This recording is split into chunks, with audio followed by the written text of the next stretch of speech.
want to talk just a little bit about big picture. We're here in the book of Exodus. And specifically, if you're pulling it up at home, we're at Exodus 7:14. For those who don't know, what you see on your screen is Logos Bible Program. I've had this, the earliest version of it since 1997, and it has just grown and grown, and the resource is fantastic. There are simpler versions of it. There's a free version of it. So if you want to know more about that, I'm happy to tell you about it and help you get started and set up with it. It's just got all kinds of resources. But that's what we use. That's what's on the screen, and the color stuff here is just where I've got notes, where I've put notes in. But we're here in the book of Exodus. We worked through Genesis, and we're here in Exodus. And we're not just doing this as dry, dead Bible study. I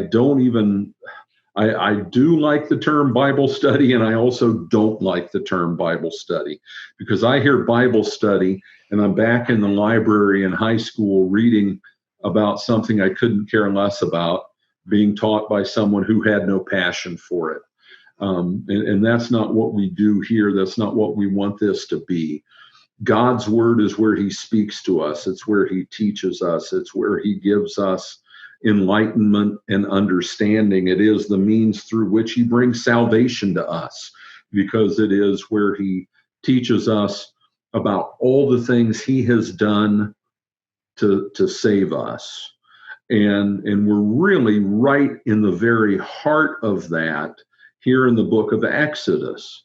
In Genesis, God, got all the big things of creation, Noah's Ark, which was God saving mankind. The world had gotten so evil that he needed to wipe most of it out and start over again, with just Noah and his family. And then we go to the Tower of Babel, on and on and on. All these things happen, but what happens is God chooses Abraham, who was not a believer, brings him to faith, and uses him as a new beginning, creating the people of Israel, the descendants of Abraham, and then the nation of Israel. God, way back in Genesis 15, had promised Abraham the promised land, the land of Canaan. As he said, your descendants will have it. Abraham didn't own any land. Neither did Isaac, neither did Jacob. And if you want to get technical, Abraham bought the cave of Machpelah from Ephraim, from somebody, the Hittite, so he could bury his wife there. He had the field and the cave. That's all they had. He was a wealthy, powerful man, but he didn't have land. They weren't a nation. You can't be a nation without land, right?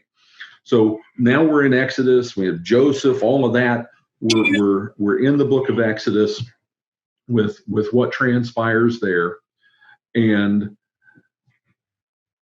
we're in the midst of God doing mighty, mighty things. Exodus, it comes from X, out of, just like exit, X, and Hados, H-O-D-U-S, with a rough breathing mark at the beginning, which is how Greeks did Exodus. It's the way out, leading out. And it is the process of God freeing his children who were under tyranny. They were in slavery. Think of this. They were in slavery for 400 years. Deb and I were walking last night, and we were talking, and she said, they were born knowing their children were going to be slaves, that their children's children were going to be slaves. There seemed to be no hope that would ever end. 400 years ago, if my feeble memory serves, 400 years ago is when you had Jamestown. I think it was 1619 that Jamestown was founded. 400 years. All of what we think of as American history. That's how long they were in slavery. but God was going to free them. God was going to free them. Everything in the scriptures from beginning to end, and I know some of you chuckled to yourselves when I started Jonathan's going home service and said, I want to start with the Garden of Eden. You were thinking, oh my goodness, he's going to talk about the entirety of the Bible.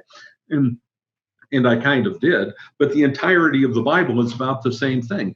It is about God's plan of salvation, how he was going to bring his children home. Somebody's unmuted, so if you could mute, I would appreciate it. It's at the bottom left. It's at the bottom left. Most of the time it doesn't matter, but then a kid yells or a dog barks or the doorbell rings.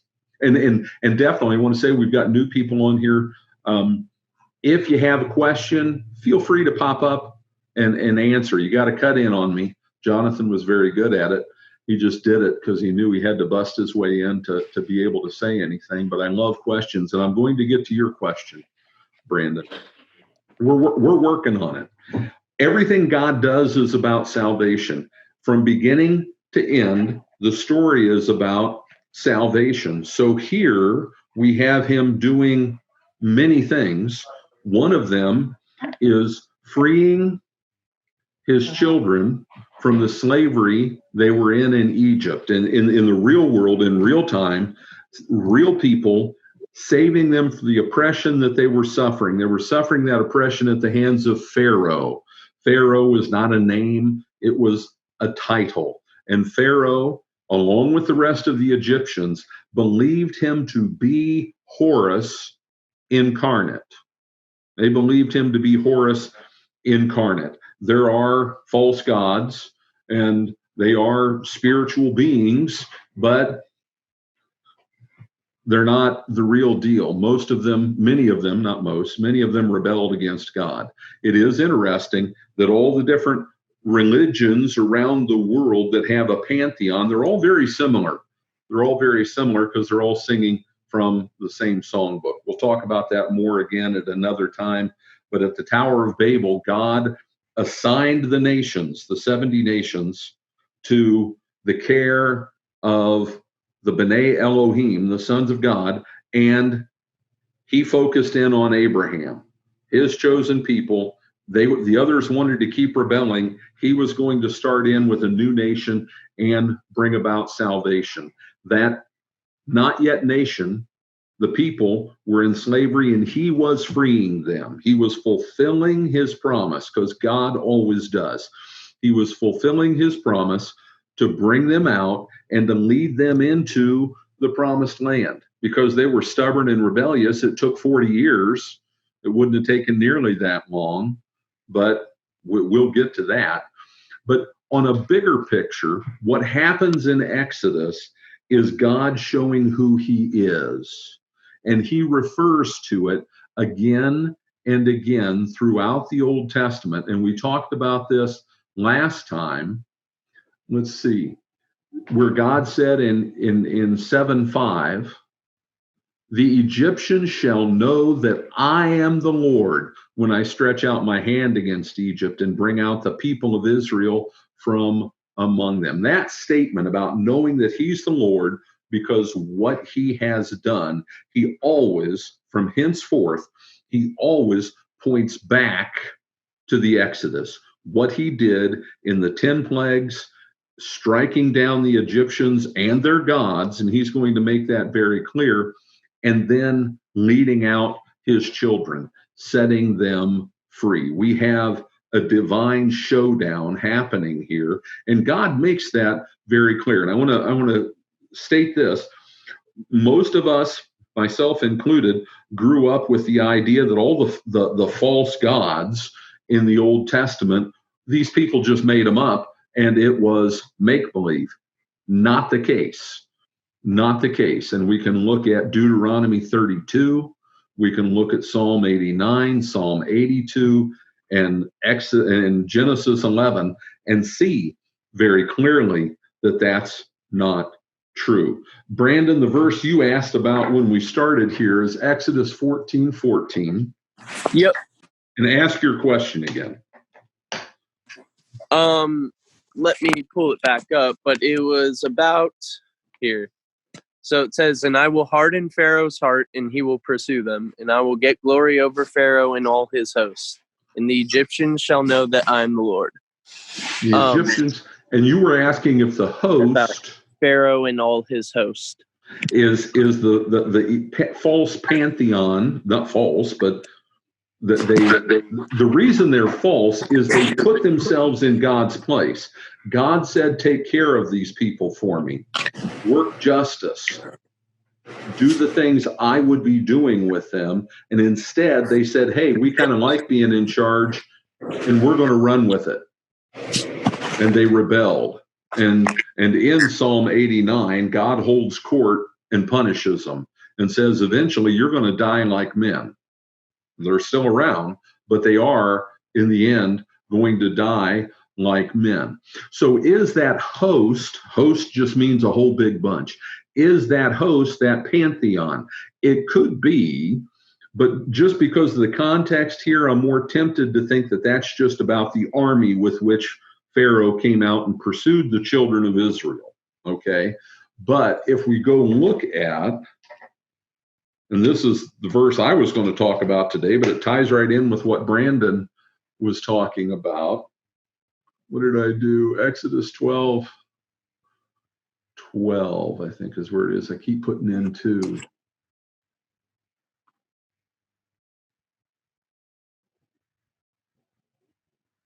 Exodus 12. And this is with the Passover. It's when the 10th plague was the angel of death. This is about the Passover, because he passed over the children of Israel. He did not kill the firstborn there. He says, for I will pass through the land of Egypt that night, and I will strike all the firstborn in the land of Egypt, both man and beast, and on all the gods of Egypt I will execute judgments. I am the Lord. The ultimate smack in the face to the Egyptian gods was killing the firstborn in Pharaoh's house. And that's judgment. And judgment's never fun. It's never pretty.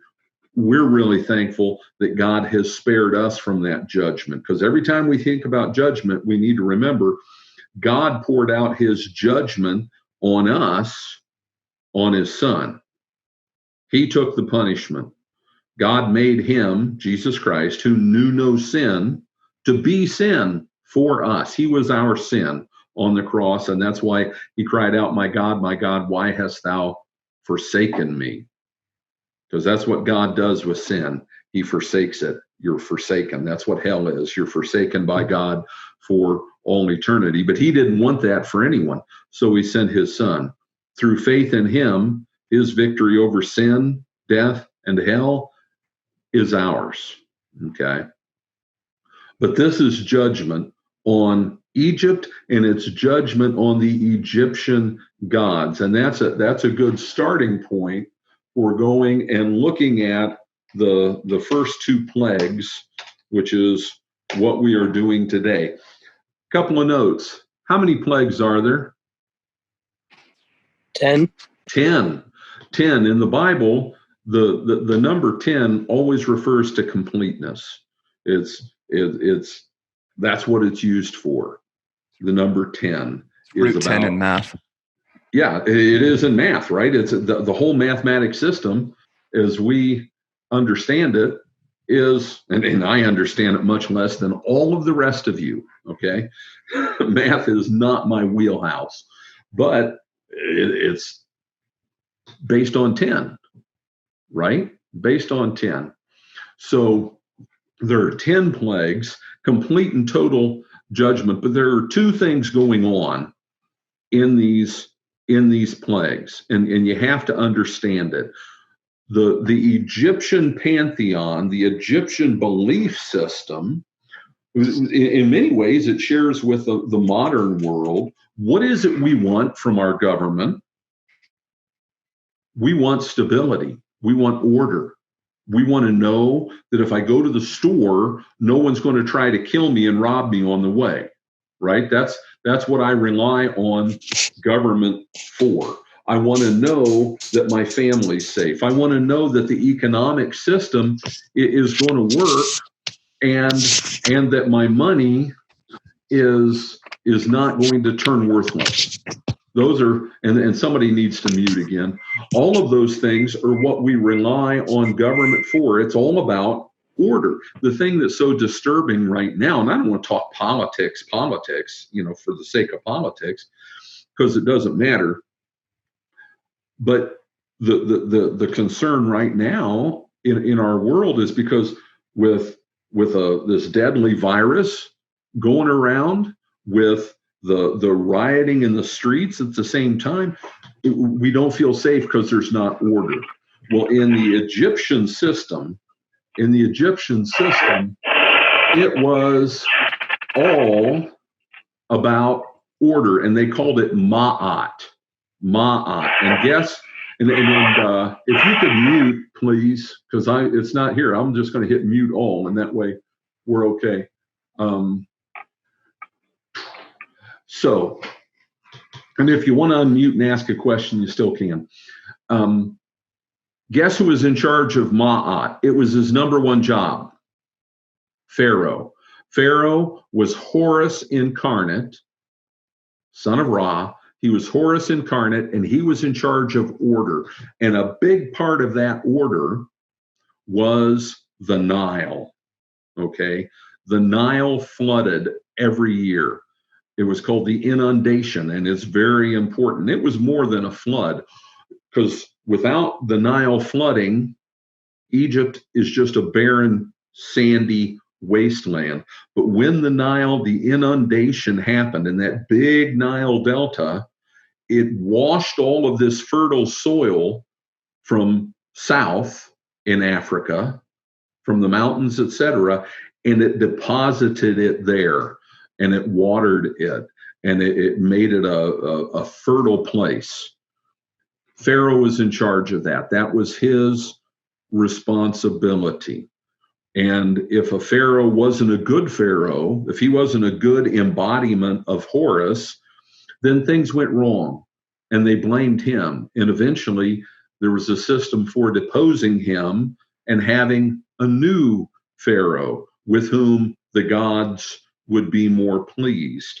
So this order was part of creation. It flowed from an orderly creation, and they had their own creation story of how that happened. But maintaining creation was Pharaoh's job. He was not just a political leader. He was the religious leader as well. He had the priests and all of them. They served him. Okay.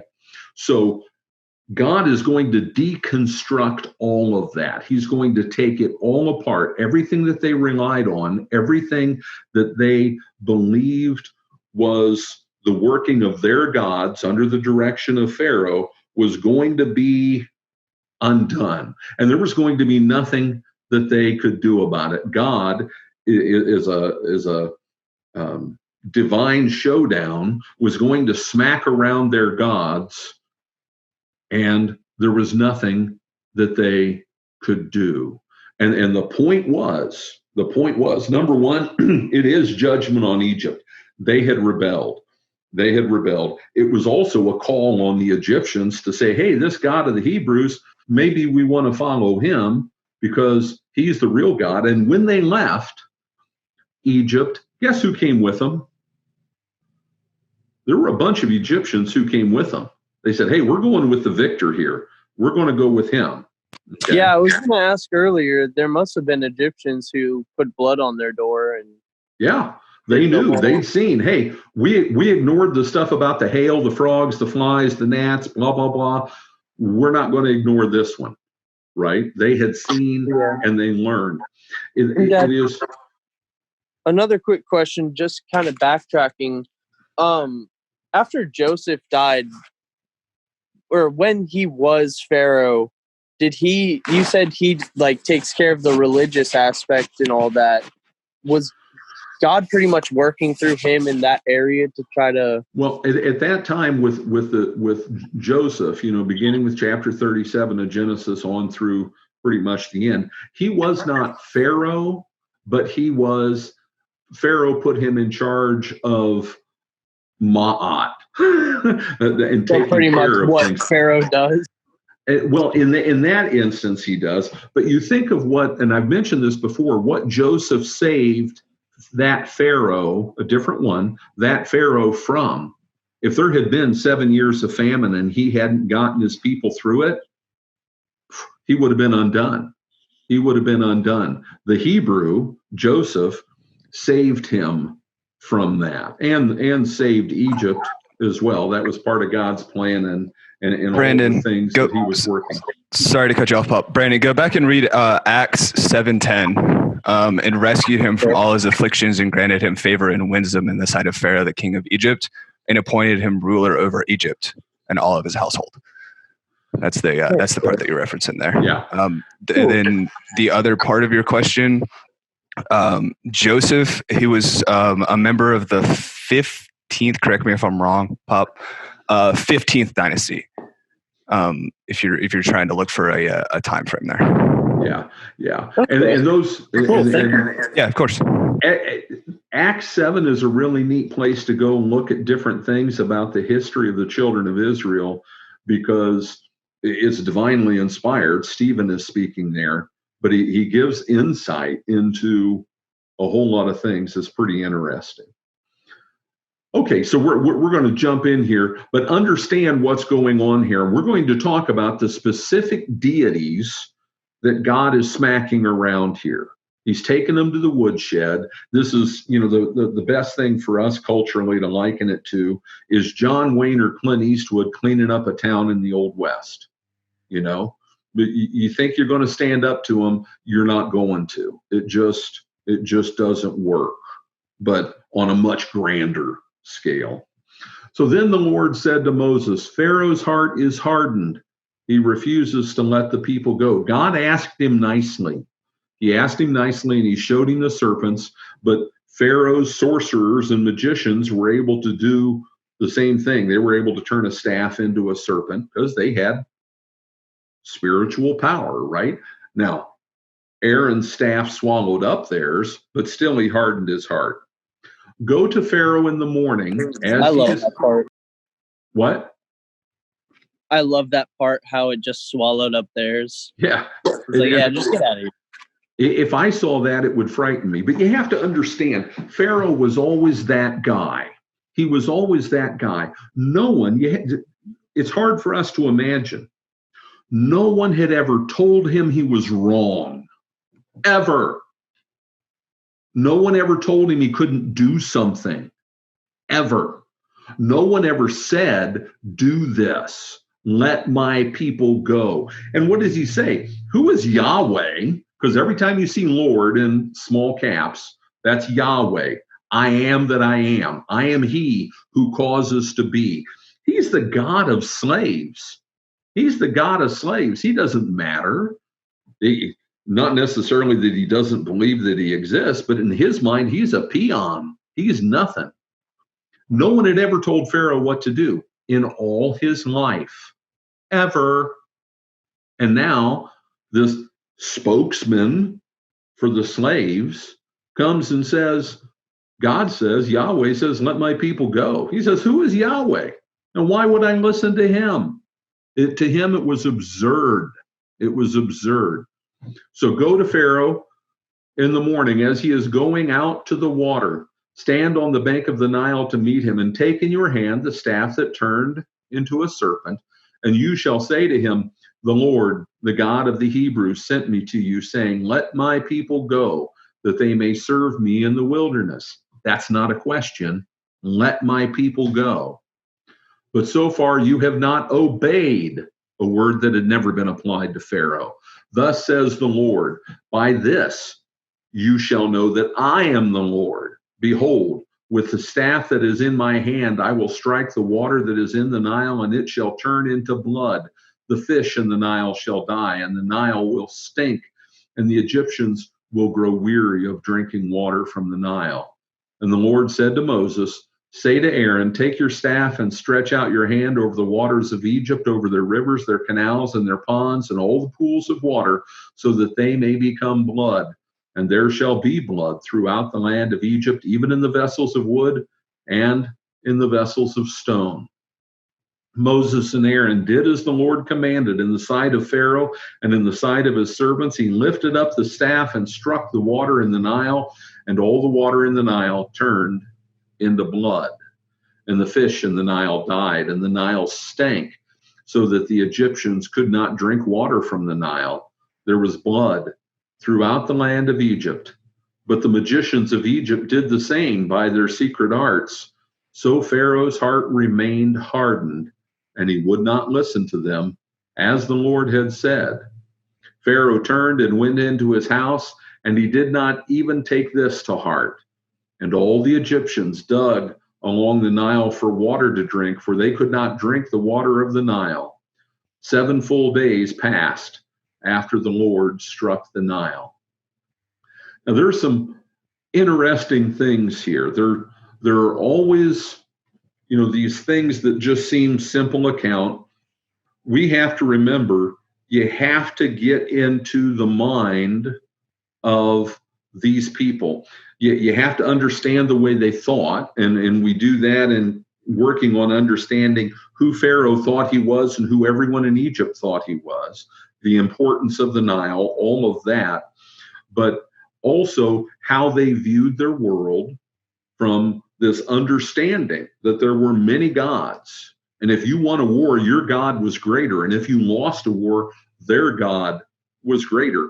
That's the way they understood the world. And I think there's a lot more to that than I used to believe, about thinking it was all imaginary nonsense. But also, there are many things that are done in the scriptures that, if you're not really stopping and thinking about it and looking for these kind of things, they'll go right past you. So, where does Aaron and Moses go and meet him? At the water in the morning, at the Nile. There is a motif throughout this account, beginning and end, about water. What did Pharaoh do to the babies of the Israelites earlier on in Exodus? What did he do? What was the command? Throw them into the Nile. Oh. Too many baby boys. Toss them. Judgment on them. Toss them into the Nile. He was going to undo the Hebrews through the water. Well, guess what? God is going to show that Pharaoh doesn't really have any power, or that his power over the water is greater than Pharaoh's. But then, if you follow that water idea along, and this thing in the morning, when they would go out to the river, there was a big ceremonial thing, very important. And a lot of this stuff is done pretty well in the movie The 10 Commandments, just as far as the pomp and all of that went with it.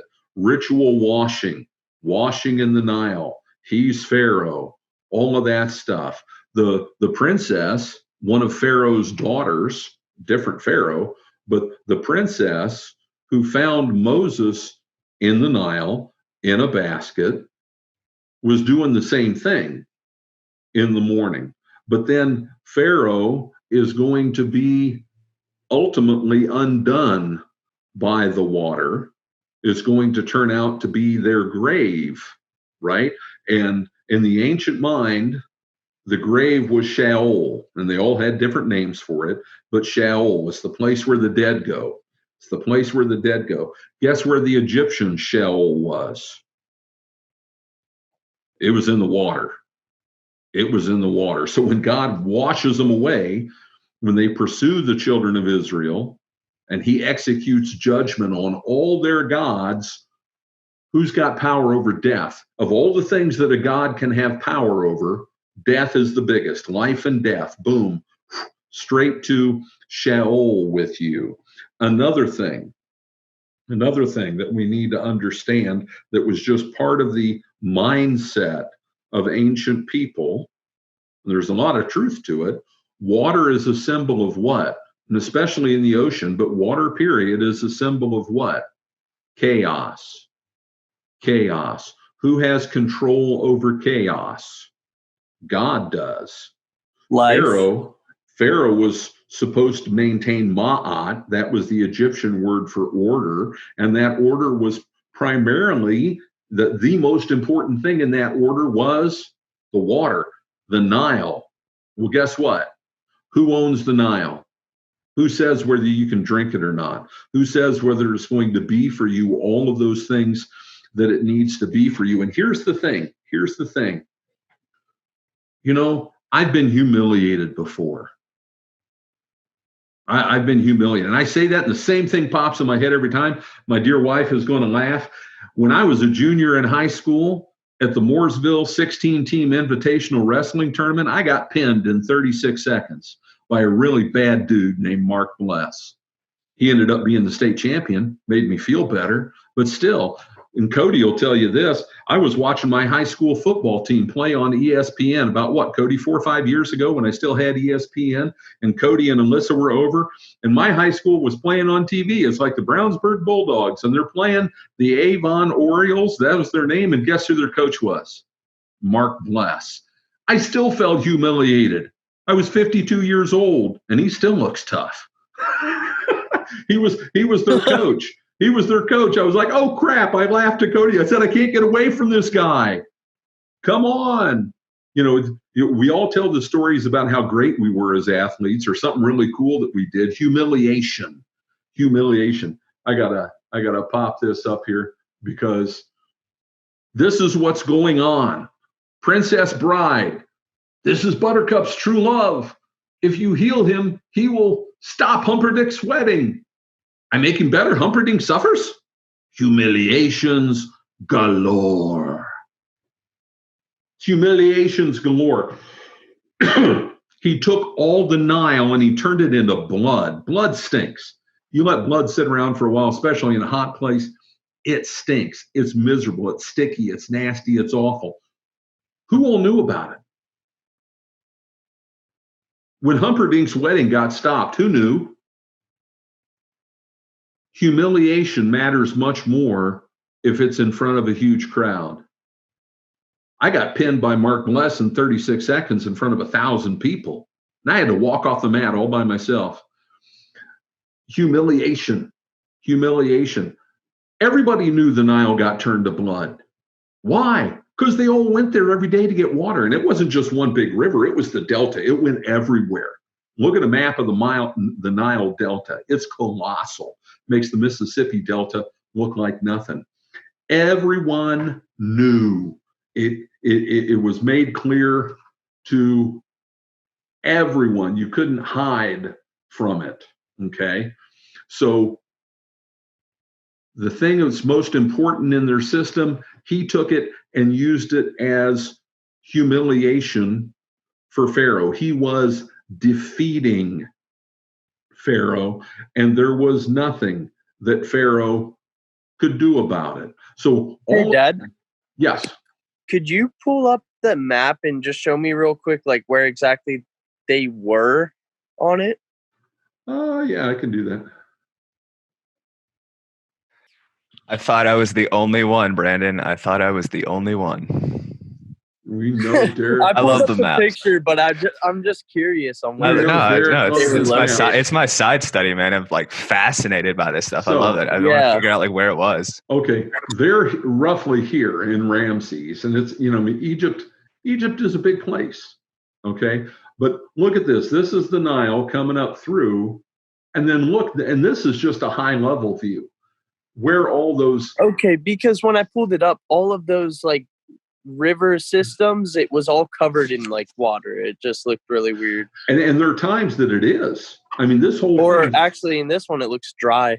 Well, it's just a map. They're showing the geography, but all of this system flooded. It was, and it kind of looks like a vein system, right? In a leaf or whatever else. That is what this was to them. Pharaoh was responsible for it, and the Lord God Almighty just took it and showed it to be nothing. And this is important. We're talking all this John Wayne-esque type stuff of showdown with evil, because that's what it is. The important thing to remember is, God is not, there is no arrogance. It's not some kind of divine ego trip. When we think those things, we apply the way we look at things and the way we operate to God. That's not what he operates. That's not the way he operates. It is all about his glory, because he is the creator of all. He is the creator of all. Everything that we have, everything that there is owed entirely to him. And even though, and this is so important, perspective, even though we screwed it up, this stuff he's doing here, he's not smacking around Pharaoh, Horus, and all these other gods we're going to talk about just to show off. I would, because I'm vain and I'm sinful and I'm self-centered and all those things. That's not what it is. He's using his mighty power. If you had mighty power, wouldn't you want to be the one who only used it for good? You can go look up the fable, the Greek fable of Gyges' ring. Gyges had a ring. He found it in a cave. And if he turned it a certain way, he became invisible. And at first he used it for good. He could help these people. He could do things. But power corrupts. The saying, power corrupts and absolute power corrupts absolutely, comes from the story of Gyges' ring, because eventually he realized he could do things with impunity and no one could do anything about it. And he became completely evil. But God doesn't use his power in that way. When God is working for his glory, he's also working for our salvation, because in doing this, this is integral, first of all, to saving his children, because he frames it that way too. You're kicking around my little kid, my child Israel, you're abusing, and that's going to stop. But it's also not just saving them and getting them to the promised land. All of that is a picture of salvation. It is a picture of him using his mighty power to go to the cross and there not take on Pharaoh, Horus incarnate, but Satan himself, our own sin and all of the corruption and death that it brought. God uses his power for our good. So we're thankful to see him do this. And it is a reminder, we talked about the 400 years the children of Israel were slaves in Egypt. Do you think that things just seemed really dark to them for a long time? Why was it 400 years? Is there relevance or anything? I mean, you could go a lot of places with the numbers, but let's just say big picture, it doesn't matter why it was 400 years. God said it would be, and it was, but it's just a long, long time. How many generations is that? How dark must things have seemed? Big picture importance. And I say this, I try to be funny and clever and all those things to try to get things to stick, but I say it because it's true. I'm not very smart. I'm tiny. I can't see much. I'm like the ant in my yard that thinks 3 square feet of my yard is the entire universe, right? I'm very, very small. And I don't know much. And there are things that seem very hard and difficult for me, painful, all of those things. The comfort of faith is knowing who my God is and how good he is, and that he only wants to bless me. He only wants to bless me. And things that seem painful to me, he knows are necessary. I wouldn't be who I am if I hadn't been through all kinds of pain. God uses the most difficult things to build us up and help us. If I would not, because I'm not that bright, but I know enough to know this. I would not go, if I had the power, and it doesn't exist, but if I had the power to go back in time and change anything, I wouldn't change it. Why? Because I trust that God knows what he's doing. I trust that he's sovereign. He really is in charge, and that he is doing what's best. It's not my place, and I know I'm loved.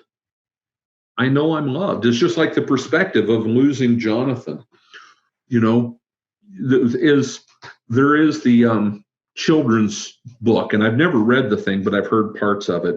But it's like a parent talking to a child, and it's, oh, the places you'll go and the things you will do. It's the theme throughout the book, right? And we all have those thoughts for our kids. Well, the Lord's knowledge in what he was doing, he's taken Jonathan to places I can't imagine. And I would undo it. I would undo that. I'd say no. But you get the point. Who am I?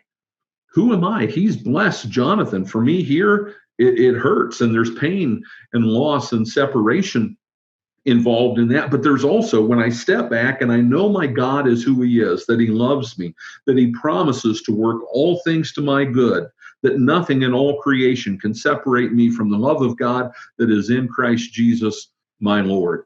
Romans 8:31 down through 38, right?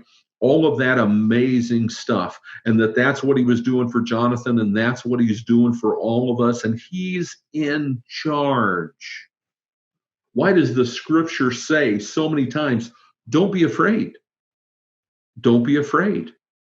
Because he's in charge. It doesn't mean things might not be hard and difficult, whatever else, but he's in charge. And the best thing of all is, this world is not my home. I'm just passing through. He's got something greater and eternal and perfect for all of us. That's perspective. That's the perspective I want to have. In the last Bible session we did, when Jonathan was a part of it, he piped up and he said, "Hey, Pops," and cut in. But he pointed out something that Deb says regularly. God doesn't view suffering and hardship the way we do. And that's not a callous, hard-hearted thing. That's not it. He knows that he uses it.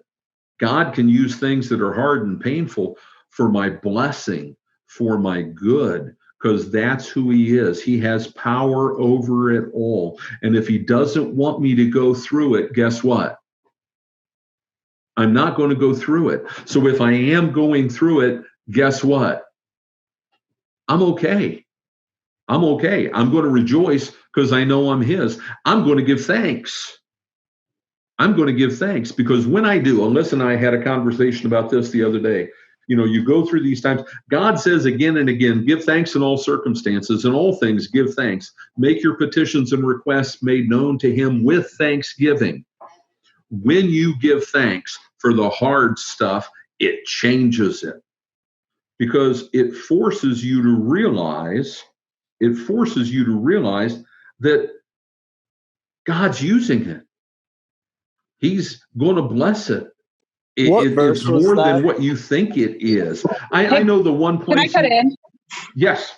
I think it's in 1 Thessalonians 5, Brandon. I looked it up the other day because I was trying to find it on my Bible app.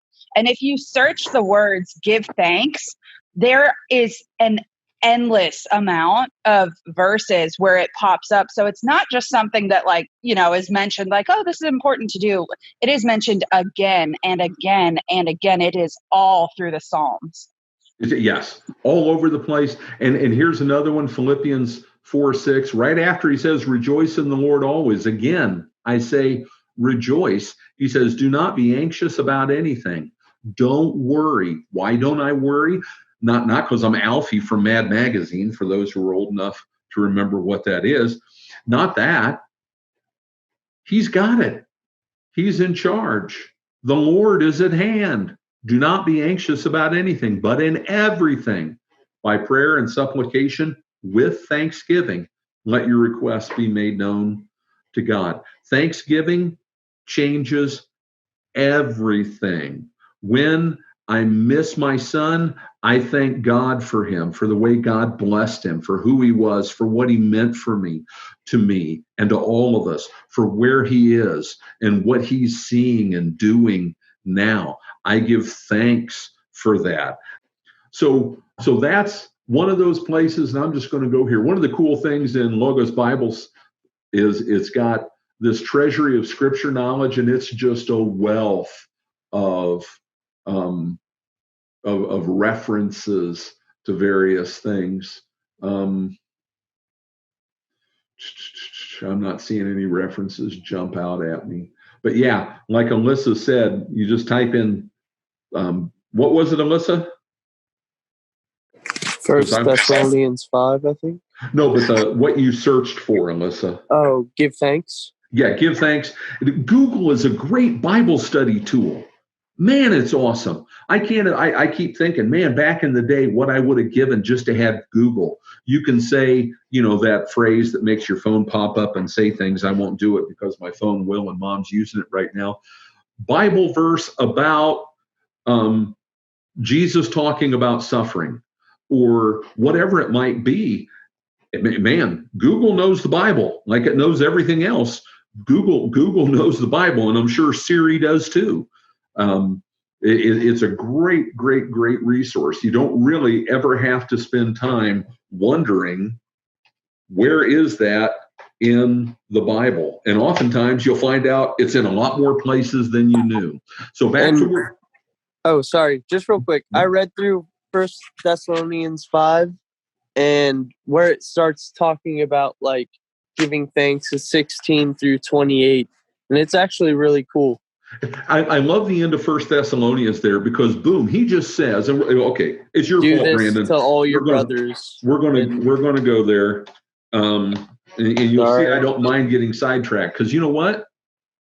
The frogs are still going to be there next week when we get back. There's cool stuff about the frogs.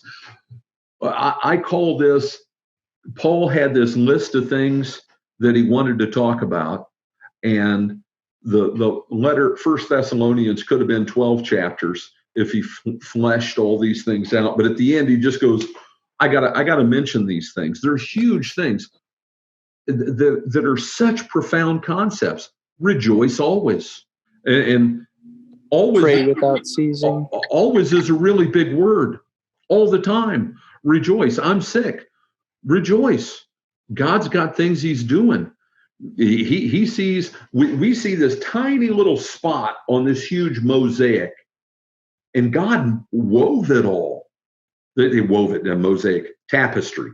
He wove it all, and he's still weaving, and he knows exactly where it's going, and it's okay. Pray without ceasing. So when is it I shouldn't be praying? Just pray all the time. Give thanks in all circumstances. And we shouldn't operate with the idea that Paul had some Pollyanna joy perspective on life. Go read 2 Corinthians 10 with all the stuff that happened to him. Go read Philippians 3 and all the stuff that happened to him. He got stoned and left for dead. And then he went through, I love that, in Acts, I want to say 13. He got stoned and left for dead. Can you imagine what you look like if you got stoned, not like you used to do on Friday night when you were in college, but you got stoned and left for dead. They threw so many rocks at you, they thought they'd killed you, and left for dead, but he lived. And then you know what he did? He didn't say, man, I am done with this. He went and started stuff, this gospel stuff. I'm going home. I can go back and make tents. I'm a wealthy guy. I'll be all right. No, he went back through the same cities that had persecuted him, because the people came from the first city to the fourth city to stone him. They stirred everybody up. He went back through, and you know what he said? He said, it's the most powerful sermon I believe ever preached, just because of his appearance as he said it. It is through much tribulation that we must enter the kingdom of God. He knew what hard was, but he didn't quit. And that was the beginning of his outreach ministry. That was his first missionary journey. He made 4. Imagine that. Yeah. He's like, I'm not done. Okay. Hey, Satan is really attacking me. This must be working. No, exactly. On his first one, he's like, holy cow. Yeah. What is happening? I just got stoned to death. Do not quench the spirit. Pray in all circumstances, for this is the will of God in Christ Jesus for you. Do not quench the spirit. We talked about that on Wednesday night without directly talking about it. When God puts something in your heart, if you're thinking about somebody, reach out to them. Bare minimum, say a prayer to them. You know, we need to be in other people's lives to minister to them. If I'm not talking to whomever and communicating with them, I don't know what they're going through. And somebody after that shared with me an instance where they had just done that. Somebody was on their mind, and they reached out to them, and they were going through something really difficult. If they hadn't reached out, they wouldn't have known. They couldn't have given love, support, comfort, and prayed for them, right? The Spirit moves you to do things. Do it. Don't quench the Spirit. Don't shut it down, because he will lead you. Do not despise prophecies, but test everything. We're supposed to test what we're told. When I tell you things, I want questions. If it doesn't make sense, I want questions. I want you looking it up and digging into things and finding out things that you can teach me. Paul praised the Christians in a town called Berea. He said they were noble. Actually, it was Luke who said it, but they were more noble than the other people because they went to the scriptures. They were going to the Old Testament. Hey, is this stuff that Paul's saying about the Messiah true? Well, yeah, that's what it says here in Isaiah 7:14, and here in Jeremiah 23:6, and here in Genesis 3:16. Wow, that is the Messiah. They were going to the scriptures. You can't be misled.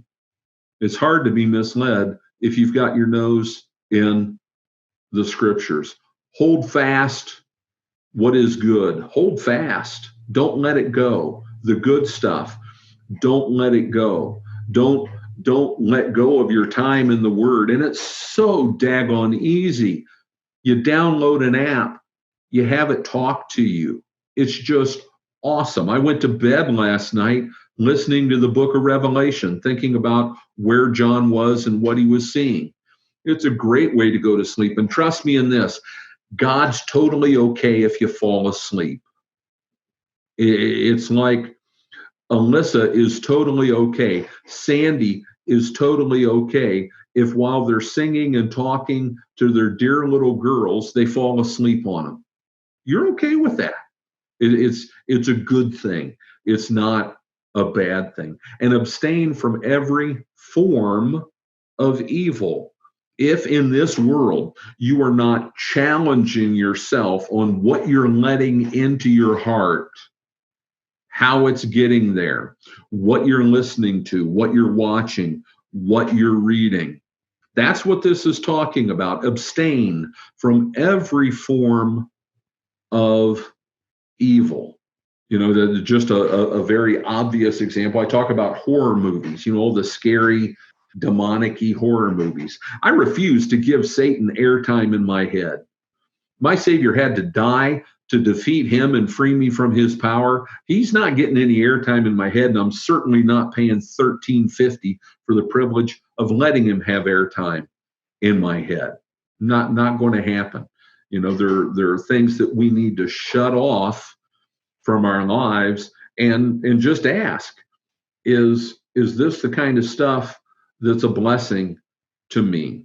That's not saying all forms of entertainment are evil and awful and all that stuff. It's not what I'm saying, but I ought to be asking myself questions, right? Because the one thing, the theme, when Jesus is talking about damnation, being lost, all of that, the theme that he uses in that is deceitfulness. It's the deceitfulness of riches. That's the danger about riches. It's deceitful. It'll make you think that things you shouldn't think.